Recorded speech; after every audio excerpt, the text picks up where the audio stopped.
অর্থনীতির অন্যতম চালিকা শক্তি রেমিট্যান্স যোদ্ধাদের জন্য নতুন দিগন্তের সূচনা হতে যাচ্ছে। আগামী আগস্টেই পরীক্ষামূলকভাবে চালু হচ্ছে বহুল কাঙ্ক্ষিত প্রবাসী কার্ড। শনিবার প্রধানমন্ত্রীর কার্যালয়ে প্রধানমন্ত্রী তারেক রহমানের সভাপতিত্বে অনুষ্ঠিত এক সভায় এই সিদ্ধান্ত গৃহীত হয়। প্রবাসীদের সামাজিক মর্যাদা ও ক্ষমতায়ন নিশ্চিত করতেই সরকারের এই যুগান্তকারী উদ্যোগ।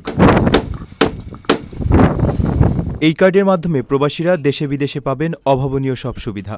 বিমানবন্দরে দ্রুত ইমিগ্রেশন ও লাউঞ্জ ব্যবহার, বিমান টিকিট বা হোটেল বুকিংয়ে ছাড়ের পাশাপাশি মিলবে ডুয়াল কারেন্সি ব্যাংকিং সেবা।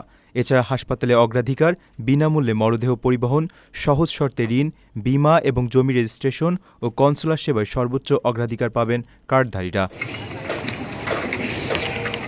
আগামী মাসের মাঝামাঝিতে জনতা ব্যাংকের মাধ্যমে প্রথম পর্যায়ে এই ডেবিট কার্ড ইস্যু করা হবে। চলতি বছরের ডিসেম্বরের মধ্যে 50,000 এবং আগামী বছরের জুনের মধ্যেই 2 লাখ কার্ড বিতরণের লক্ষ্যমাত্রা রয়েছে। পরবর্তীতে প্রবাসী কল্যাণ ব্যাংকের মাধ্যমে এর পুরো কার্যক্রম আরও ব্যাপকভাবে পরিচালিত হবে। নিজের একটি স্বপ্নের ফ্ল্যাট এখন আর স্বপ্ন নয়। প্রবাসীর সিটিতে শুরু হয়েছে 6 বছর মেয়াদী সহজ কিস্তিতে ফ্ল্যাট কেনার দারুণ সুযোগ। এক ঠিকানায় আধুনিক জীবনযাপনের সব সুবিধা, নিরাপদ, পরিকল্পিত ও বিদেশের মতো স্মার্ট পরিবেশ। আজই বুকিং করুন আপনার পছন্দের ফ্ল্যাট আর গড়ে তুলুন নিজের স্থায়ী ঠিকানা। বিস্তারিত জানতে কল করুন স্ক্রিনে দেওয়া নাম্বারে।